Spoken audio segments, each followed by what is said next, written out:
Il a juste dénoncé, le voilà derrière les barreaux. Le jeune TikToker Junior Ngombe a été interpellé dans son salon de coiffure au quartier Bilongué dans l'arrondissement de Douala 3e le 24 juillet dernier. Maître Fabien Kenyé, membre du collectif d'avocats constitué pour sa défense, revient sur les faits qui lui sont reprochés après son audition ce jour. Sans violation au secret des enquêtes, que les faits mis à sa charge sont ceux d'incitation à la rébellion et de propagation de fausses nouvelles. Naturellement, sous-tendu par les vidéos que tout le monde connaît. Vidéos dans lesquelles il incite, il sensibilise les jeunes à la citoyenneté, en les invitant à s'inscrire massivement sur la liste électorale.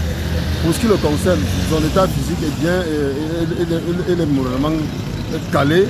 Cependant, j'ai eu dit qu'il souffrait un peu de pâlure, ce qui va être dû au fait du changement climatique. Il était aussi enrhumé, mais il se porte bien, il n'a pas été torturé. Un acte révoltant, selon le professeur Maurice Kamto. Le président du MRC souligne que Junior s'est adressé aux dirigeants de manière respectueuse et non comme un terroriste, encore moins un criminel. Qu'attendons-nous des jeunes comme lui? Qu'ils se taisent et meurent? Se questionne Maurice Kamto. Le chairman du SDF pour sa part se dit préoccupé par l'arrestation de Junior Ngombe, qui a utilisé de sa voix pour plaider en faveur d'un changement pacifique au Cameroun. Je tiens à préciser que le SDF prend extrêmement au sérieux toute violation de la liberté d'expression. Nous sommes déterminés à enquêter en détail sur les circonstances entourant l'arrestation de M. Ngombe et appelons le gouvernement à fournir une explication transparente sur les raisons de sa détention.